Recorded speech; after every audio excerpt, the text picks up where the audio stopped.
Welcome to episode 8 of TJK Talks. I'm with my two co-hosts, Trevor and Kent. Today we're going over our Week 8 recap and going over our Week 9 predictions as well. First game we're going to start off with was the Friday night game, Louisville versus Miami. We all three picked Miami, and they obviously did not win. Carson Beck threw 4 interceptions. Overall, just had a very bad game for him. He overthrew a lot of fast. It was just an ugly game overall. Louisville won 24-21.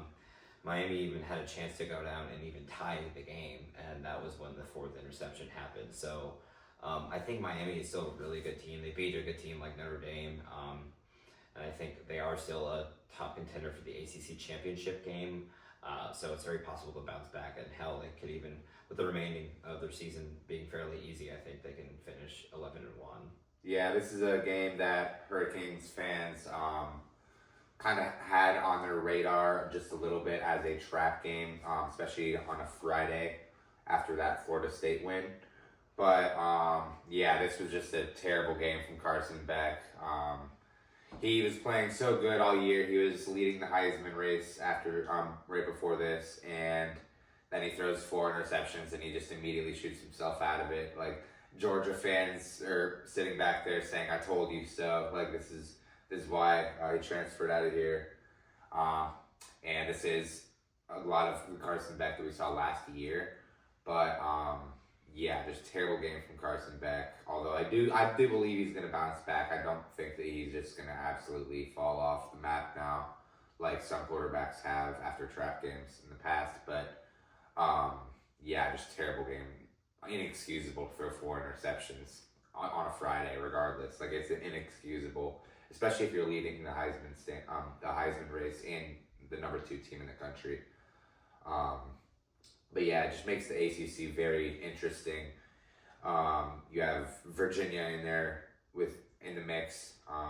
They have 1 loss to NC State, who is in the ACC, but that's like some weird thing where it didn't count as an ACC game.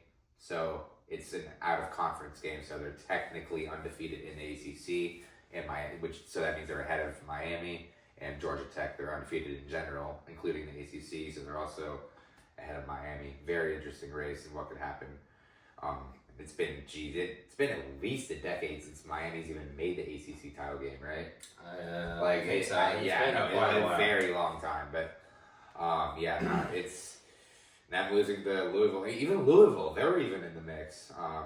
They 1 loss to Virginia, and they're in the ACC, so just one ACC loss, very much still in it. Yeah, ACC is a very good conference to keep an eye on in the next, I'd say, 3 to 4 weeks, standings wise. But I'm gonna let Ken get to it because I've been talking for a while. But yeah. Yeah.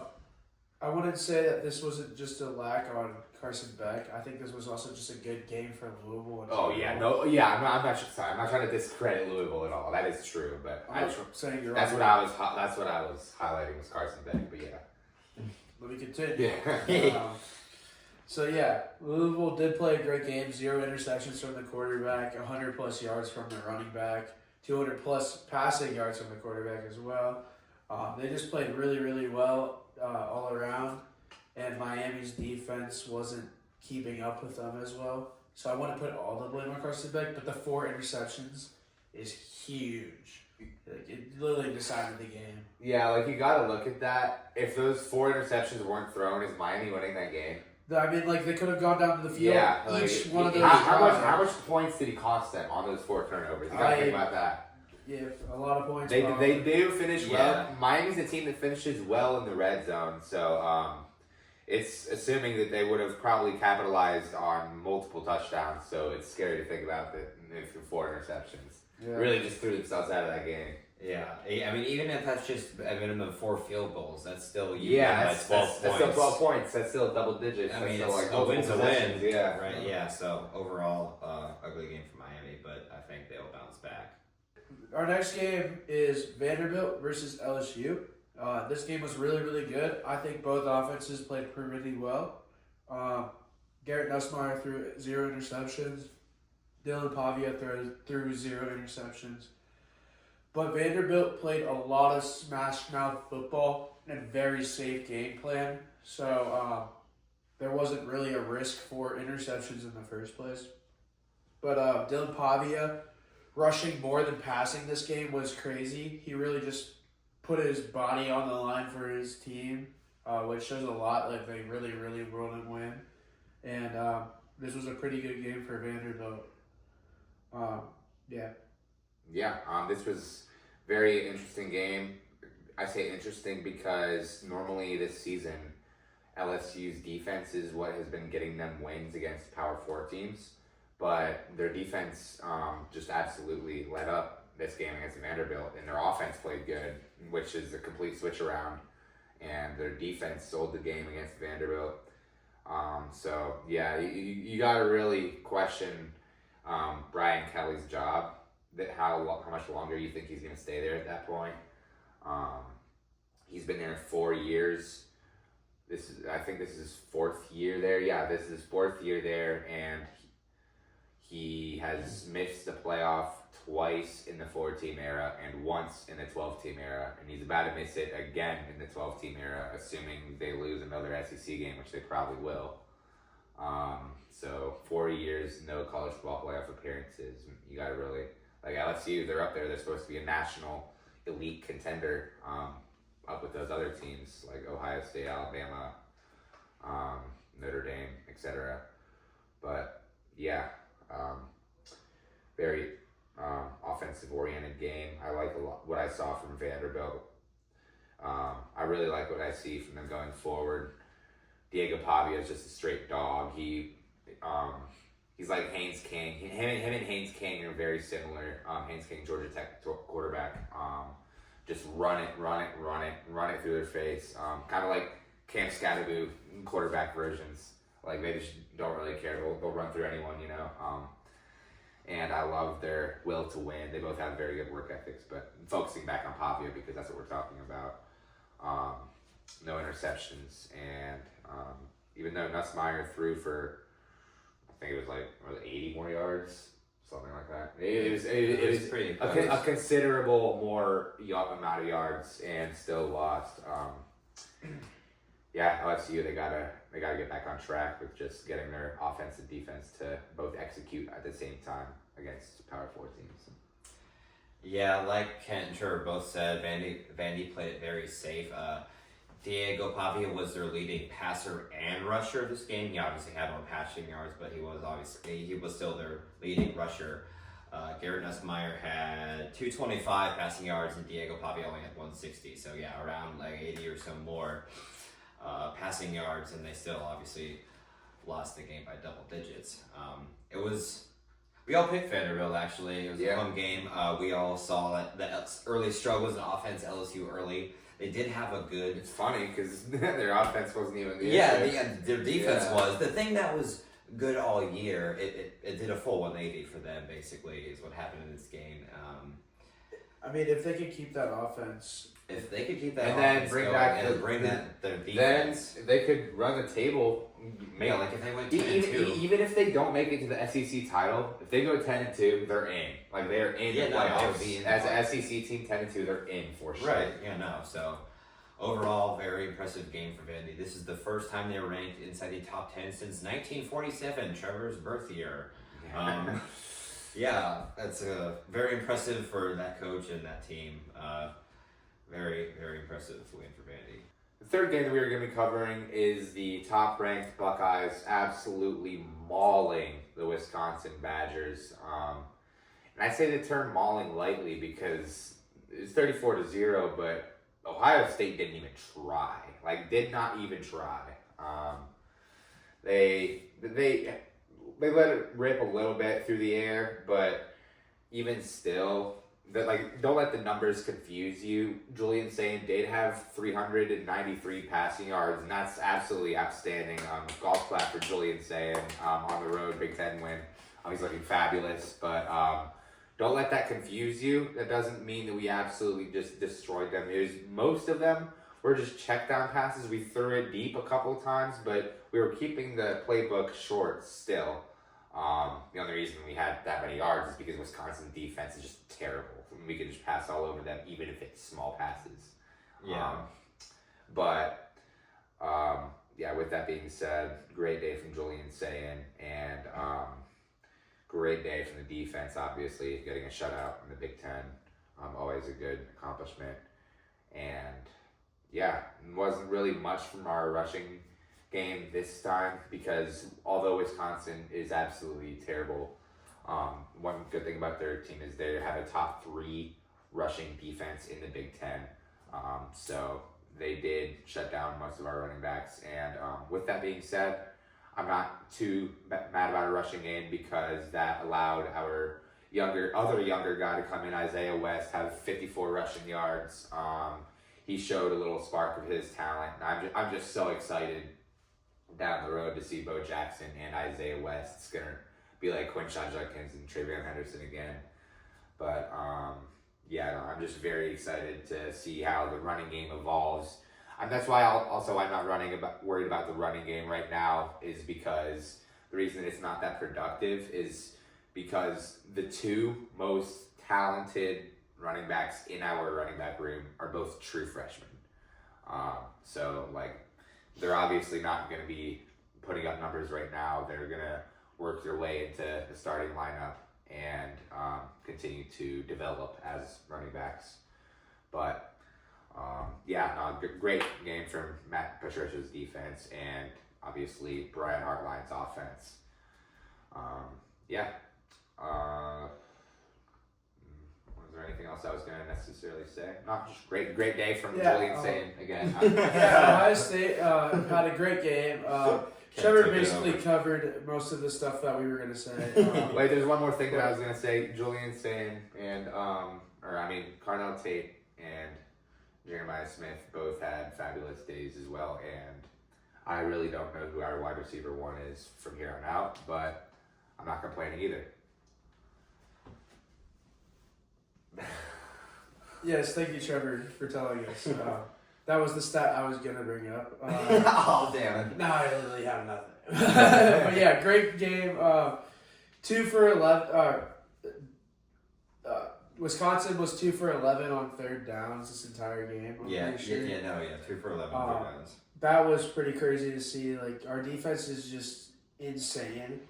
Letting up less than 100 pass yards, 0 points at all. Less than 60 pass yards. Yeah, less than 60. Yeah. Like, that's insane. Crazy. I mean, Wisconsin, like, they are dog shit, but we still gotta, like, enjoy this win, you know? We can only really beat who's in front of us. People always say, like, get mad at us for our scheduling, but, like, who really cares, you know?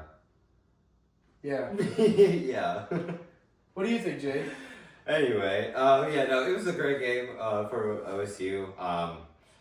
Shutout. I said 45-10, so less points scored offensively, but we didn't allow any at all. So I'll take that any day of the week.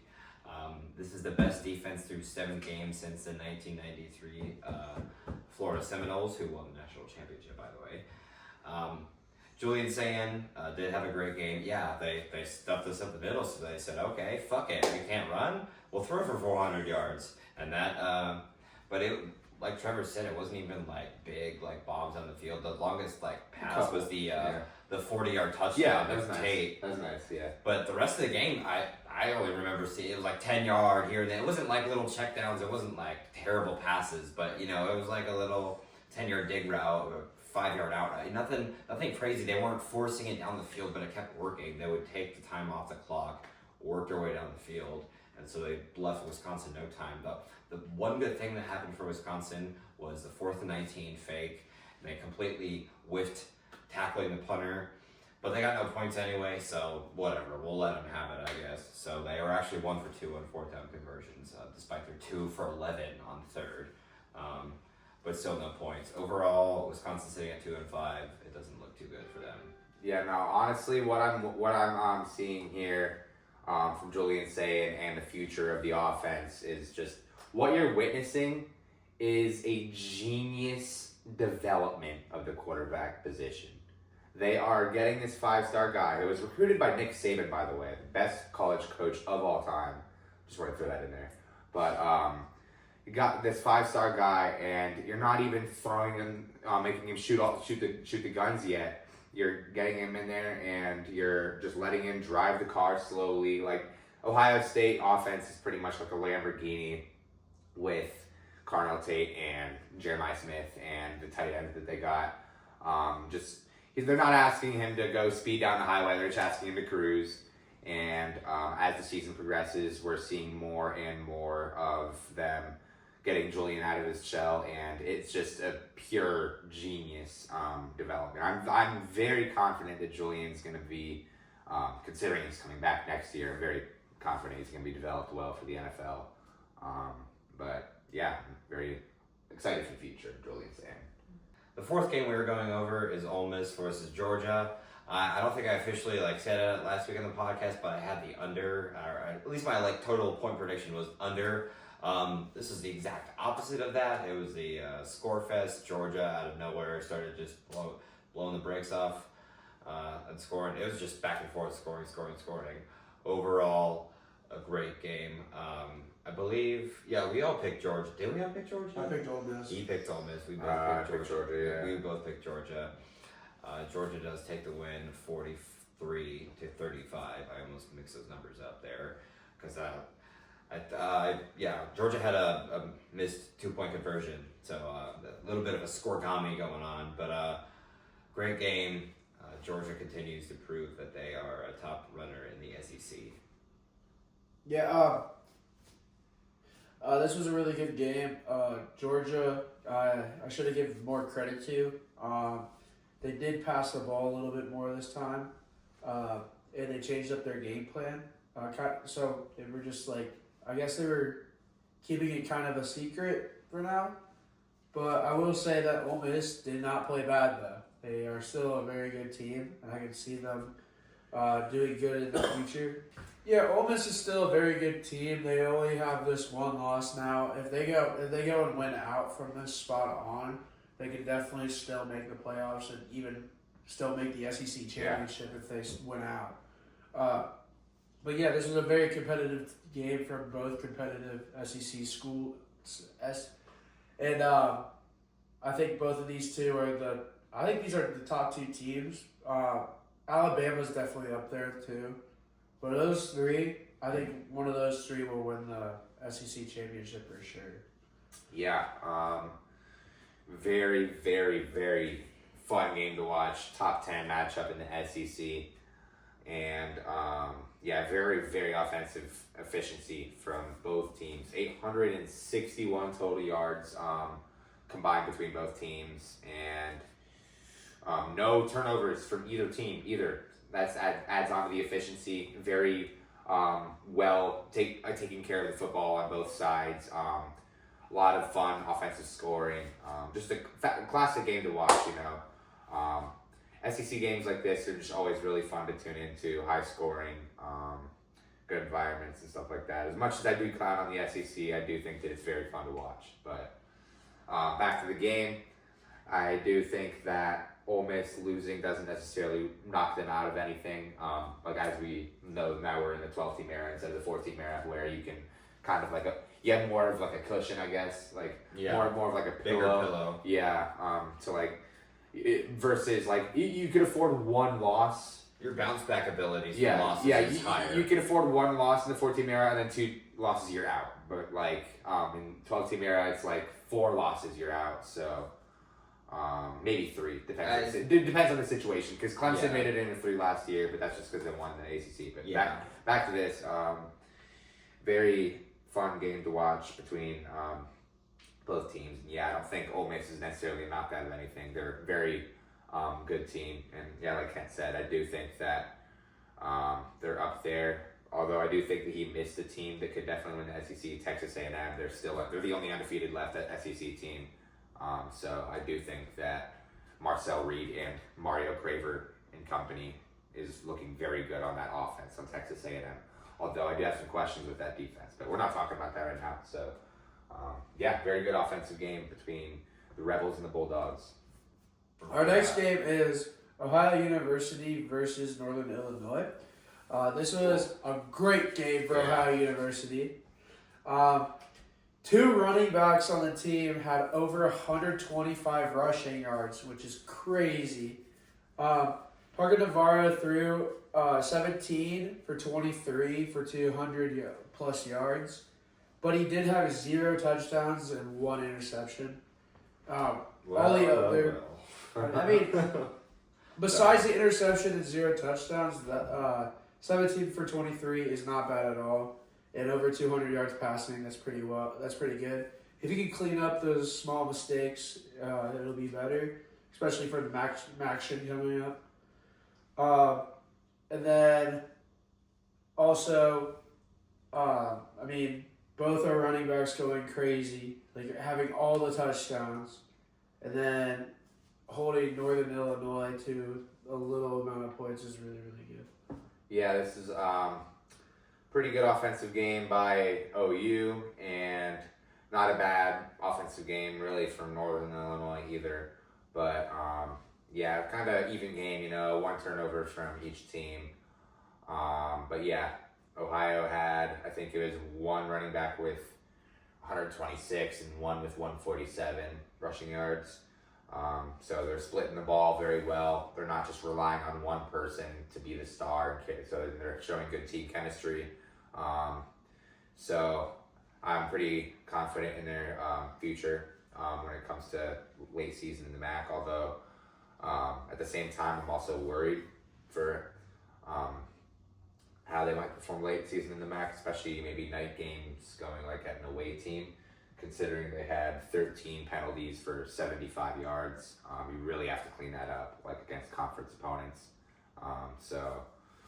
Besides that, kind of a sloppy game penalty-wise, but not really a sloppy game offensive-wise. They distributed the ball well. They threw it all right. Parker Navarro did all right. Not a terrible game. The pick was, I think I saw the play actually. It was bounced off like a receiver's hands, kind of. So. Wasn't even entirely his fault, but yeah, good ball distribution. I mean, the 2 running backs at Ohio University knew Sonic and Knuckles, or Quinshon Junkins and Trevion Henderson. Yeah. Yeah, overall, very good game for OU. They had, like you guys said, very good rushing game. I feel like honestly, OU, they could be 6-1 if it weren't for Parker Navarro's interceptions. I mean, they had a close game with Rutgers, and besides that, a close game with Ball State. I mean, they easily should have won that game. I mean, they should easily. They could be 6-1 right now. It's just the turnovers that really messes up the tempo of the offense. So I still think OU is definitely one of the top teams in the MAC right now. Mm-hmm. The 6th game we're going to go over is a classic rivalry between the Tennessee Volunteers and the Alabama Crimson Tide. Yeah, this was, geez, talk about a legitimate contender. Alabama wins its 4th SEC ranked win in a row. They just can't lose in the SEC at least. And they show a lot of resilience and chemistry on the team in order to be getting these wins. It's crazy because Alabama won 37-20, nearly doubling Tennessee points. But still, Tennessee had more first downs and yards than Alabama. Mm-hmm. That becomes, it's just terrible loss for Tennessee. It's because of the pick 6 that Joey Aguilar threw right before halftime. I forget what the score was exactly. But I know that 16-7 at that point. 16-7. They had a chance to make it 14-16. Yeah. Then it was 23-7 going to half. Yeah. So they went from a 2-point game to like a 2 or 3 possession game. Yeah. Right? It was a 3 possession game. Yeah. It's from a 2-point game to a 3 possession game in one play. Just absolutely put the stake through their heart before halftime. It was absolutely brutal. The fans were dead at that point, and yeah, pretty interesting game. Pretty interesting to see how things shake out in the SEC with Alabama. Their away schedule is very easy. Really confident about Alabama going forward. Their away schedule is pretty easy. Here is their remaining schedule. Pretty easy remaining away schedule, but they do host some ranked SEC opponents. So I'm going to be looking forward to see how that shakes out in the SEC. Very interesting. What do you guys have to say about this game? I thought it was a pretty good game between both quarterbacks. Besides that one interception that literally cost them the game, but besides that, Joey Aguilar had more passing yards and had a touchdown as well. But Ty Simpson had 158 yards and still was balling out. Alabama's definitely a contender for the. I would say they're a contender for the national championship. Oh, 100%. No, not even denying we all don't doubt that. Yeah. Oh yeah, I mean after these back to back 4 straight games. ranked they games. have the second best betting odds to win the whole thing. Like the second Yeah, best. like That makes honestly, sense, if they didn't lose that game to Florida State at the very beginning of the year, they're They might just clear be number number one. Yeah, Yeah. they would be clear number Um, one. Yeah. But yeah, like this is a great offense by Alabama, and I mean, I wouldn't say they're crazy offense, but it's enough to get by, and they're consistent enough in not throwing interceptions and turning over the ball that it counts. But this defense is also very, very good because I mean these are ranked opponents. Ty Simpson's throwing up 250 yards, which is really good. I still feel like he could throw a lot more than that. Oh, yeah. And I think they're going to Simpson's be a dog. really, really good in the playoffs for sure. Yeah, no, Ty Simpson is a dog. I think he's going to be a Heisman finalist, maybe Heisman winner. But there's just something I'm going to throw in here. I think that from here on out, I think the 4 Heisman finalists are going to be Fernando Mendoza, Julian Sayin. Pavia, bro. Pavia is playing great right now. For me, I'd say Julian Sayin, Fernando Mendoza, Dante Moore, and Ty Simpson. Yeah, no, honestly, yeah, those 4. Yeah, the guy we're just talking about. Yeah. Those 4 would be my Heisman finalists, and Pavia would be like probably 5th. But yeah, I just want to throw that in there. Very interesting Heisman race going on. Very tight.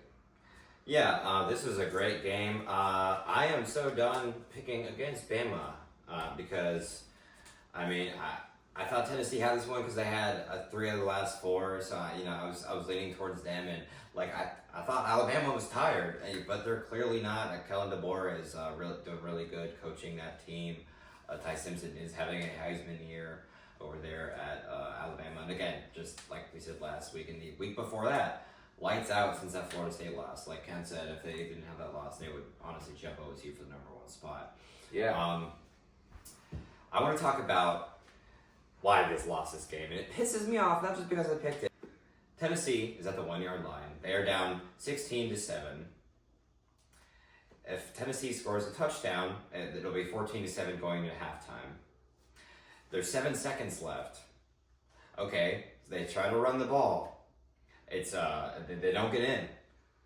Obviously, if you're Bama, you know you're not going to run the ball again. Because if you run the ball in the end zone and you don't get in, time runs out. They don't have time to get up and spike it with 7 seconds left. I mean, that's just not enough time. They didn't have a timeout, so yeah. But they line up with RPO like they're going to fake, like they're going to do an option, like they have an option. Bama knows you're not running it. I mean, you have no time. If you don't get in, you just run out of time and then you don't score at all. So Interesting play call. yeah, yes, it is a bad throw by Joey Aguilar, but he's put in that situation where I guess I'm the damn coach out here, but you pass first. If it's incomplete, okay, the clock stops, you run it, then you call a timeout. If you don't get it, if it's third goal, you pass again. Yes, it's a bad throw, but that play or that decision making and them being in that decision. So instead of it being 14-16 going into half, it's now 23-7. Okay, even if you really want to be safe, like a field goal is better than a I pick know, 6. yes. So Because then it's 10-16, so a 6-point game. Now it's 23-7, and that is what lost in the game. As soon as I saw that, I knew it was over. So yeah, I am done picking against Bama. They seem like a SEC championship runner-up. I mean, they basically had a mini playoff run just this past 4 weeks. The 4 games. pretty much, yeah. Damn. I mean, if they can keep this going until January, then they could definitely they'll be make a a real run. threat. I would be scared to play them. But that's the question is teams can't always keep that momentum late in the season from early in the season. I'm not saying Alabama won't. That's not what I'm saying. But it's not guaranteed. But I'm curious to see what does happen with Alabama. Very, very fun team to watch. The 7th game we're going over is USC versus Notre Dame at Notre Dame. The final was 34-20 for Notre Dame. I believe we all picked Notre Dame. Right? Yeah. Okay. Yeah, they've been playing lights out since their 0-2 start to the season. David Carr didn't really have an amazing game, only 136 yards passing, and they had a chance to go up 14-0. He was inside the 5, tried to scramble and threw that terrible interception. Yeah. Besides that, not a bad game. Jeremiah Love had a really amazing game as well. Jeez. 228 rushing yards for 1 touchdown. Yeah, I mean, Jeremiah Love literally carried this game. Yeah, he literally carried this game. Yeah. We have shitty puns around here. Overall, a very good game, though. What was interesting is they each had the same amount of first downs, too. They both had 23 first downs. Yeah. And the penalty difference. Notre Dame, I mean, holy hell. 8 for 96 on penalties. Versus 1 for 5. Like, yeah. I mean, this game should have been a bigger gap if they didn't have those penalties. I think Notre Dame could have won a lot more if they passed the ball better and didn't give up those penalties. They could have won by a lot more. Yeah, this game kind of shows you with the equal first downs, 23-23. They both had a pretty and similar total yardage between the two. They both had their own way of getting the ball down the field. Obviously, USC's was passing the ball and Notre Dame's was running the ball. They both made up for it, but Notre Dame and Jeremiah Love just absolutely carried. Like, he just put the team on his back, and he's definitely, in my opinion, the best running back in the country. And I think that Notre Dame could definitely still make a run for it. Run for it, no pun intended. Yeah, literally. But, again. But yeah, and I do think, but it really depends though, because like the situation, the CFP situation with Notre Dame is interesting just because they're not in a conference. So like without their conference championship win, the CFP glazes conference championship winners. Like they always throw them high up in the polls. Last year they got the first round buys. As they should, though. I think Yeah, should. I'm not devaluing that. I'm just saying it how it is. Conference champion winners should get the glory that they earned, obviously. But Unless it's Notre Dame. Yeah, what I'm saying is, they think the CFP committee thinks highly of CFP conference championship winners, and obviously Notre Dame is not in a conference, so they don't have that to add on to their resume because CFP is all resume and eye test and pretty much resume and eye test, and really excited to see how it shakes out. They would need some help from the outside. Maybe see all these SEC teams just brutalize each other, see them finish out with like 2 losses. Maybe SEC champion has 1 loss, but Notre Dame could potentially contend with a Big Ten or SEC school with 2 losses as well. Yeah, Notre Dame definitely needs to win out. If they get 1 more loss, They're out. I think they're out for sure. Yeah, I'm not for sure. But if they win out, I think they'll definitely make it. I think they'll definitely make it because their 2 losses are to really, really good teams. Yeah, that is true. That is true, but what I mean, like, just wasn't USC just ranked too? They were number 20th when they were. They were not a bad another good win for Notre Dame, but you got to think about it. Like if all these teams in the Big Ten and SEC, let's say Indiana, Ohio State, both 12-0. Let's say Ohio State beats them, and Ohio State's the first seed. They get a first round bye. Let's say Indiana does. Let's say Oregon only has 1 loss, doesn't make the Big Ten championship, and then you have all these other SEC teams with just 1 loss and maybe 2 losses. That would get really crowded in the playoffs, obviously, and obviously throw in the other ACC and Big 12 and Group of 5 representative. It might not be room for Notre Dame, but I'd say it's 50-50 right now. It really just depends on how things shake out with other teams. There's really nothing Notre Dame can do right now besides just win. The rest is not controlled by them. Yeah. Especially if Oregon won out, that would add another Big Ten game. Yeah, like if Oregon goes 11-1, even if they're not in the Big Ten championship, they are getting a first round bye. Basically bumps a spot out. I mean, They're getting a first round bye. Besides a win for Notre Dame, the best they can do to help them get their playoffs hopes Is even better is if they're winning convincingly, like by 30 plus points against very, very good teams. Yes. Yeah, like that's another good way to just get. It would have to be a miracle for them. Yeah. If they were to have another loss. Next game we have up is the Holy War. This was a great game, 24-21, BYU getting the dub. This was a very close running game wise, 122 to 121, but BYU did 120. Bray had 122 yards he had 121 yards on 10 carries. So he was averaging 12.1 yards per carry. Well, that's really which is crazy. It's over first down per carry. Yeah, no, he went stupid for sure. Yeah, I mean the main difference in this game was the passing wise. BYU throwing less than 200 yards, I believe 166, and then BYU, their quarterback throwing 260 plus yards. That's where the main difference was. They also didn't have as many turnovers, and when Utah was going for fourth down conversions, they were 1 for 5, which is crazy because it was only a 3-point game. I don't know what would have made them want to go for it on fourth down. 5 times. Yeah. 5 times. Yeah, no, this was, like I said, I always look forward to watching this game every year, and it didn't disappoint. Again, this year, just like the last game that we just covered, Tennessee, Alabama, this game also had 46 total first downs. Instead of 23 and 23, even, it was 24 and 22. But, yeah, pretty even game, offensive-wise, again. Looking forward in the future in the Big 12. Utah, I wouldn't say I don't want to say they're definitely out of it, but they definitely do have some work to do.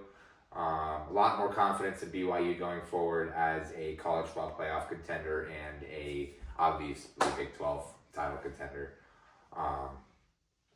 Very interesting game and pretty solid QB play from both the starters, and looking forward to the rest of BYU's schedule. Yeah, if you look at the stats and you see two turnovers from Utah, 0 from BYU, 1 for 5 on fourth down from Utah. Now BYU was 1 for 3 on fourth down, which still isn't as bad. But the two turnover difference is a huge difference. You'd think, all right, BYU probably won by 10, at least 10. It was 3. It was 24-21 final. It was a very close game. Interception and the fumble that really cost them the game. And the 1 for 5 on fourth down. I mean, like, damn, man. 5 fucking attempts on fourth down. I mean, holy hell. I mean, their coach must be Dan Campbell. They're just going for it out there every damn play. I mean... Except Dan Campbell makes those plays. Except Dan Campbell actually converted. So, I don't know what was... I don't know. Overall, BYU... I still think with their schedule, here I'll put it up on the screen, with their schedule coming up, they definitely will have a loss, or at least 2 this season, but still they are one of the 6 teams undefeated remaining in the college football season. But unfortunately, Utah lost, and even if they win out, I don't even know if Utah will even make the Big 12 championship game, so Utah pretty much had to win this game, and now their chances are, I'll say slim to none, because even if they make the Big 12 championship game, there's many teams with better resumes than them, given their losses already. Yeah, go Cincy. Yeah, and looking forward at BYU's schedule at the top you see here. Well, first of all, 3 out of their 4 next games are very tough road Big 12 games. So at the top you see here, they travel to Iowa State, and Iowa State is actually a current betting favorite in that game because although they are not ranked, they're still a very solid Big 12 squad who's going to make a very solid bowl game. I don't think they're going to make the playoffs. I think we can all agree on that. But I think they're going to make a very solid bowl game and maybe be a good bowl champion this year. And then they host TCU, which you never know with TCU. They have a pretty explosive offense with Hoover as a quarterback. But and then after that, so I said they had 3 out of the 4 next games were very tough road games. So they play at Iowa State and then host TCU at Texas Tech, which is going to be a very, very hard game. That's going to be a great game to watch. That's a potential preview of the Big 12 title game. So they could easily rematch, as we all know. Right. Except Cincy will be there. Well, maybe. well, since he also has a difficult schedule going ahead, so we don't really know yet. But and then after that, after they go to Texas Tech, they go to Cincy. So Cincy gets the W. So as we know, doing our week 12 predictions. Yeah. So as we know, BYU has a very tough schedule going forward, but if you want to be the best, you have to be the best. So. Yeah, just as I guess about rebounds back off what Trevor said. Hence why I said that they I think they'll at least have a loss. I mean, even next week can be tough. Iowa State is did actually already lose to Cincy, and they are hungry for a win at home. I might actually pick BYU to stay within the. I believe is it a 2.5 spread, something like that. 2.5, yeah. Yeah, 2.5. Because even if they don't win outright, but I do think that would be a close game. But yeah. BYU has had a very good season so far. Yeah, I think that Texas Tech game is definitely their hardest one. That's the one I think they're if they don't lose any of the other games, that will be their one loss of the season. Yep. Now we're going into our Week 9 predictions. I can't believe it's already Week 9 in the season. Yeah. It's gone by really fast. Flying. But last week we covered 8 games just because there were so many good ranked games, and then those 3 rivalry games, rivalry night as you called it. And then, so now we're going back to our normal 6. So the first game we are starting off with is Ole Miss versus Oklahoma at Oklahoma. John Mateer obviously came back from injury against Texas and did not look good. He has those 3 interceptions. I think Oklahoma forced him back too soon. It's only like pretty much exactly a month from when he had his hand surgery, if I'm not mistaken. A little over a month. It wasn't that long, and obviously that's a story, man. So when you're asked to go in there, you play against your rival, and just go ball out after just your hand surgery. I don't know. I feel like they brushed him in too much. And I get it's an important game, but clearly they lost 23-6, so the result of it is nonetheless the same. However, they do take on number 8 Ole Miss at home, and for that I am actually going to take Oklahoma to win this game. I think they're going to have a bounce back win. I think John Mateer is going to look maybe not a whole lot better, but at least better than he did against Texas. I mean, like I said, he was just thrown right back in the mix. No time to practice, no time to anything. That was 2 weeks ago. He's had time to practice. They've had time to readjust. They've had time to get back in the mix of things. Overall, I think I'm going to say it's more of a defensive game. I know Ole Miss just scored a shit ton, 35 against Georgia, but I think Oklahoma with their top 2 defense in the country, I'm going to pick them to win this game 21-17.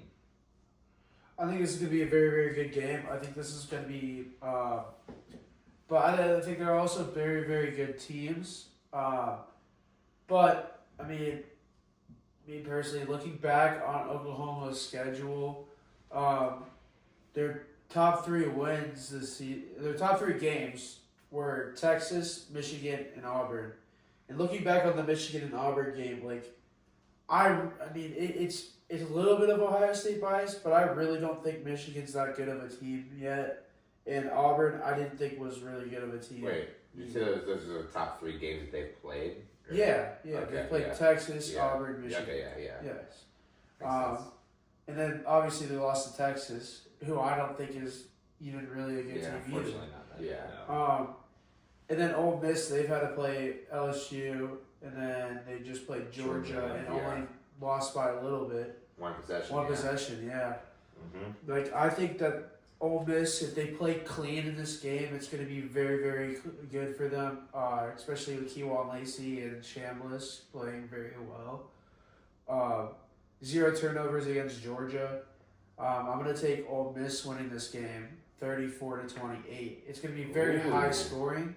I think this is one of the games where the defense does break down a little bit because they're playing one of those top tier teams, especially in the SEC when it's a conference game.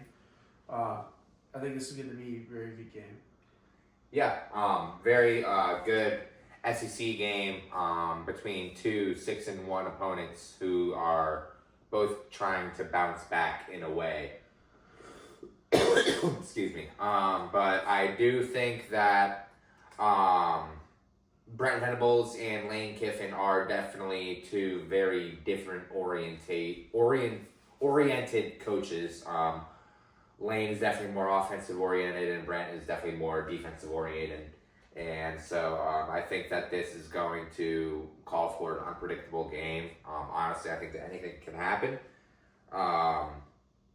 especially when Oklahoma's offense is on line against Ole Miss's defense. I really don't know what is going to happen there, but I do think I do know what is going to know when Ole Miss's offense faces against Oklahoma's defense. I think that Ole Miss is going to be able to produce well with Chambliss and Lacey, and I just think that from losing to Georgia last week and keeping it close, I think that Ole Miss is going to bounce back. Give me the Rebels by 3. Actually, not. I think they're going to win by 3. So 31-28. 31-28. Damn, I thought you were going to go with Oklahoma. So it sounds like me and Kent, since he took away the over, I took away the under. Sounds like we each have to take $5. I'll bet the under, he'll bet the over. One of us wins, and then we go to a nice dinner. Second game we're going over is Vanderbilt versus Missouri. Yep. Number 10 versus number 15. This is going to be a very, very good game. I think it's going to be relatively high scoring. I think it's going to be 27-20. I do think that Vanderbilt is a very, very good team. I love Diego Pavia. He's a very physical runner and stuff, but I do think Missouri's defense is very, very good. So I'm going 27-20, Missouri winning against Vanderbilt. Just because defensive-wise, I think Missouri's very, very good. And they have a very underrated pass rush. And Vanderbilt, I haven't really... Their offense is what keeps them in games, even though they do have a solid defense. I will say that they're like rush game. Their very physical offense is what gets them through it, but Missouri's defense is going to be the one that stops it, I think. Yeah, this is going to be yet another good SEC game to watch, another top 15 showdown. And I think that this features a lot of stars on the offensive side of the football for both teams. Eli Stowers, the tight end on Vanderbilt, who leads the team in receiving yards as a tight end. And obviously Diego Pavia, who is probably top 5-6 in Heisman contention right now. And I'm going to talk about Missouri. First of all, he has over 1,600 passing yards so far in the year. Yeah. Very good. Running back. And Ahmad Hardy, who is, I think, I did mention earlier in this video that I think Jeremiah Love is the best running back in the country, but I think Ahmad Hardy is second. I think if I were to give my top 3 running backs in the country, Jeremiah Love, Notre Dame, Ahmad Hardy, Missouri, and Justice Haynes, Michigan. But I think that Ahmad Hardy is going to have a career day and just absolutely blow the doors off Vanderbilt's defense. I think this is going to be a very high scoring game. I love Vanderbilt. I'm not saying that Vanderbilt's going to get destroyed, but I think that he's going to blow the doors off Vanderbilt's defense. And at the same time, I think Diego Pavia and Eli Stowers are going to have a day against Missouri's defense. I'm really taking the over on this game. I just have a feeling both defenses Not bad, but shaky, inconsistent throughout the year. Very good game. I think it's coming. I'm definitely taking the over. I think that both defenses are going to break through. And geez, I don't even know what the score prediction could be. It could literally be anything, but I do have Missouri winning by 1 or 2 scores. I'd say, geez, give me Missouri 48-42. Missouri 40. I'm talking high scoring game, one of the highest scoring games in the SEC so far this year. Dang. So yeah, that's my prediction. Is both pick Missouri. I guess it kind of spoils who I was gonna pick, but I think with Vandy being hot like they are, being 6-1, being, like I said earlier in the video, top 10 since being ranked inside the top 10 since 1950 or 1947. I think with Diego Pavia cleaning up, or at least it seems like he cleaned up his turnovers. He didn't have any this game, like the 2 versus Bama, which costed them that loss, their only loss. I think Vandy keeps it hot. I think they win. I am going to have them win 28-24. So not like super high scoring, not like super low either. But I think they keep it. I think they win at home against Missouri. Third game that we are going to go over is a Big Ten clash in Seattle. We have 5-2 fighting Illinois, traveling to fight the 5-2 Huskies. Illinois, Washington, and this is going to be a fun quarterback matchup, I think. Both QBs have over 1,800 yards passing, and I do think that this is going to be a very efficient game. Both teams looking for a bounce back. Illinois losing to Ohio State and Washington losing to Michigan, so both teams looking to get back on the winning side of things when it comes to Big Ten Conference play. And I do think that with Washington's home crowd, that is going to make it a little bit difficult for Luke Altmaier and company. But I just think that Luke Altmaier and company has been just playing. Luke Altmaier especially has just been playing very efficient football this year, and I've always been a fan of him since before the season started. And I do think that they're going to bounce back, and I do think that they're going to travel into Washington and give Washington their 3rd loss of the year. And Illinois is going to justify themselves as a ranked team, in which I think they should be ranked right now, honestly. Illinois winning this game is going to justify themselves as a Big Ten team and potentially surge up in the rankings. And yeah, I think that Illinois moving forward, that they have a legitimate shot to make the playoff. Going 10-2 and winning out, who knows? You know, you could easily slip in there as a 10-2 team. Yeah, Washington had a pretty ugly game against Michigan. They lost 24-7. So OSU beat them 24-6. So only 1 point difference. Michigan let up 1 more point. Overall, that Washington defense that was ranked like top 5 just looked like a pile of nothing that game Saturday. So I think that Washington is going to bounce back against a not really good Illinois defense. I mean, 27 to Purdue, 63 to Indiana, only like 34 to OSU, but still, they let up a lot of points. I think Washington is looking to bounce back after an ugly win in the Big House. Or an ugly loss in the Big House. Yeah, I think them being in Ann Arbor was a huge part of that loss in the first place. But also, I do think that Washington being at home for this game is a huge advantage. I mean, you got to keep in mind, before Ohio State beating them this year, they had a 22-game winning streak? Yeah.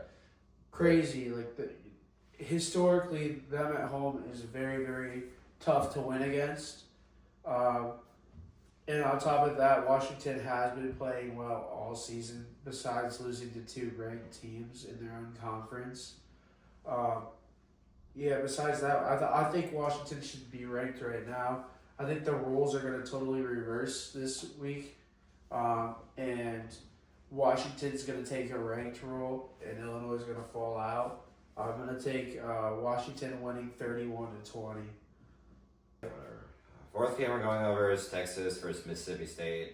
Mississippi State has had, they're now 4-3. They started off the year looking pretty good, but their season quickly declined. Although Texas hasn't really looked that promising either. They had a good win against a rival and then struggled and had to go to overtime against 2-4 Kentucky.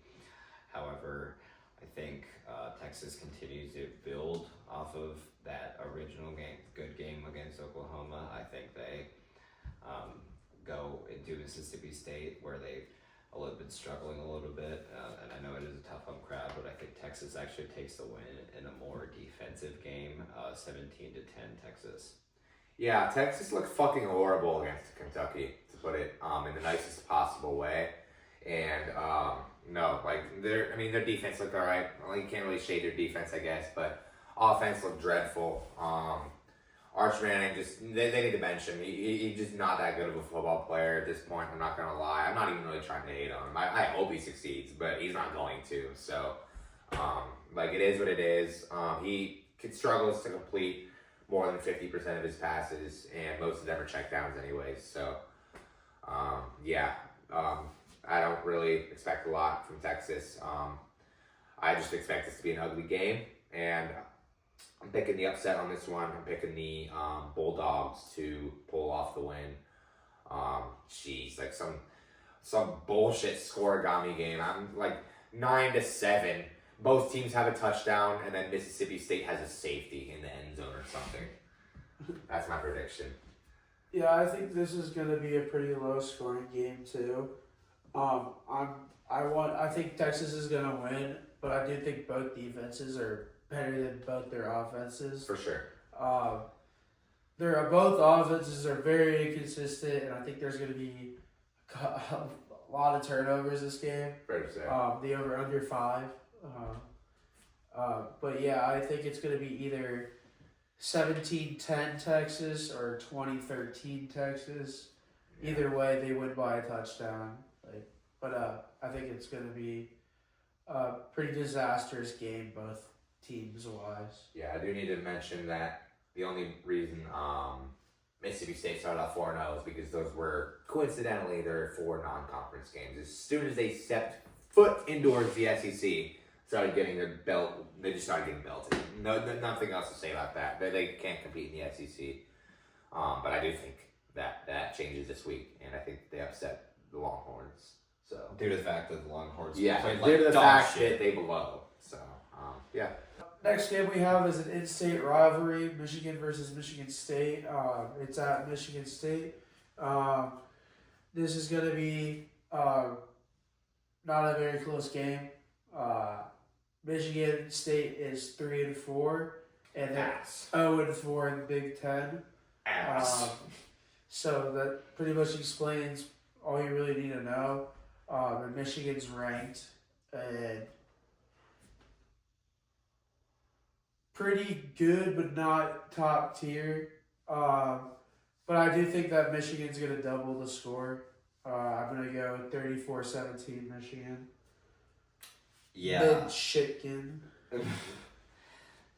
Yeah, Michigan is now back in the AP Top 25. They're now 25 over that impressive win over Washington. That makes me nervous as an OSU game, man. It's so hard to play in the big house. I mean, they just gave Washington hell.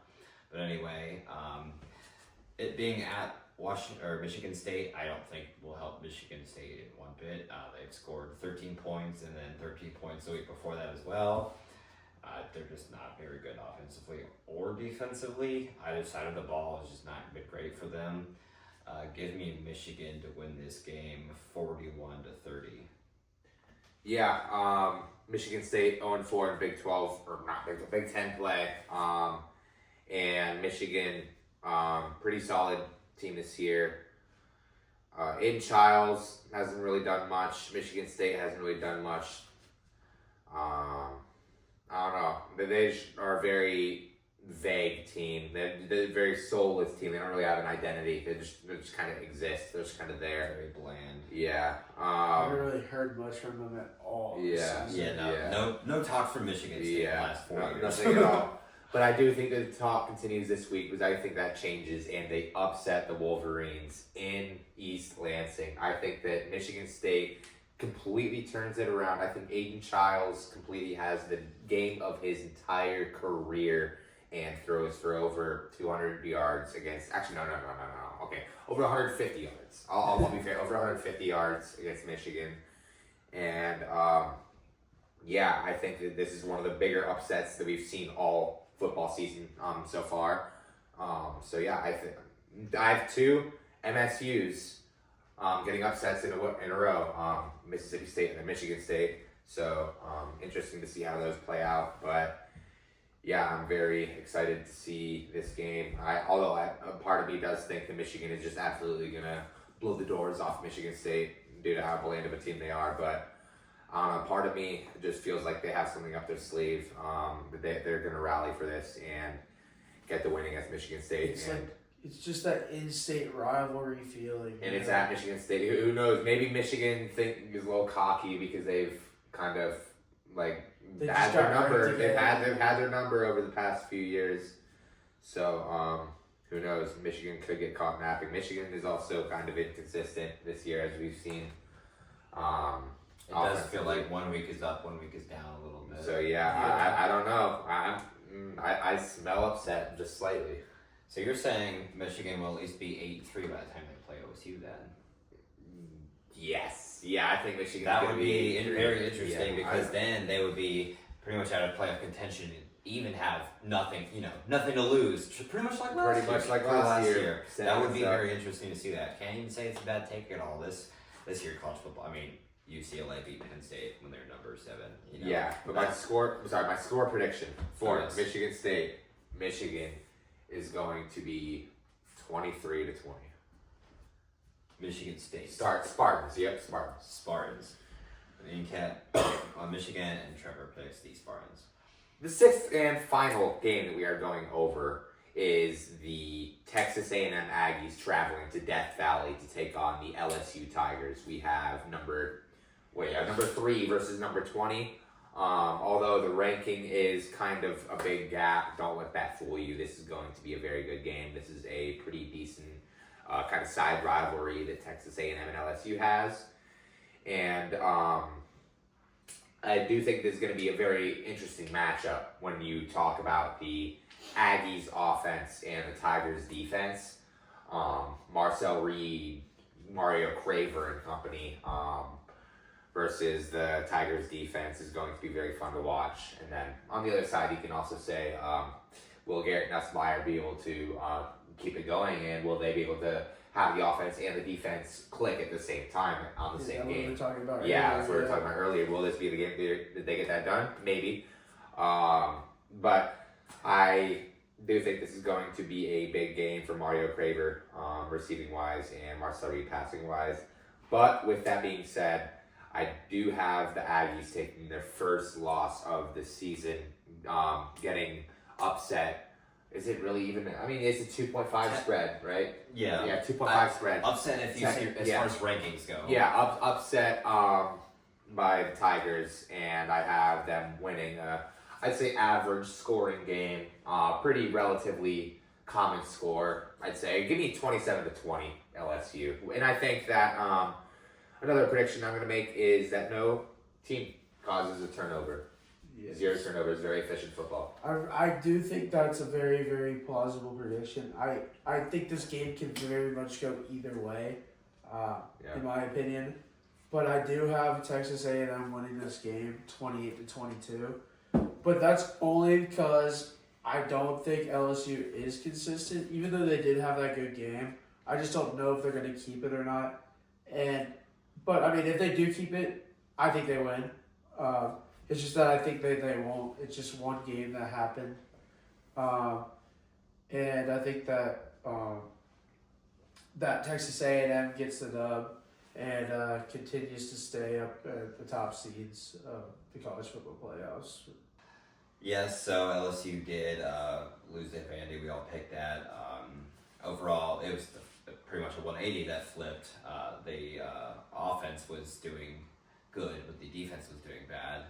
The Aggies had a close game against Arkansas. We briefly mentioned it earlier. They won 45-42. They had to pretty much have not a comeback win, but keep it a close game with unranked Arkansas. So that Aggies defense is definitely their weakest chain. And with this being at LSU, I think that the offense locks in with the defense for once. I think they both finally click together. I think LSU has that bounce back win, given the fact that with the Aggies' shaky defense as well.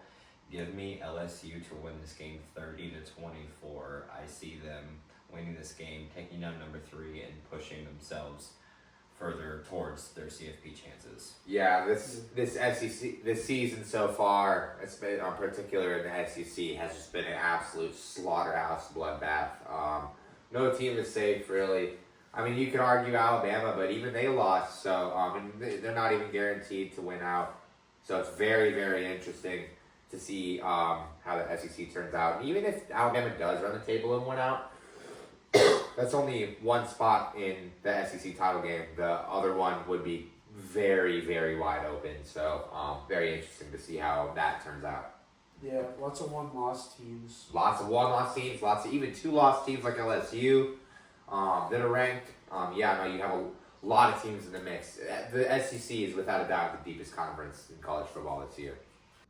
Yeah, and another thing that I'll be mentioning is that we will not be covering the Buckeyes this week as they are on their second and final bye week of the season. So their next game is hosting the unranked losing record Nittany Lions.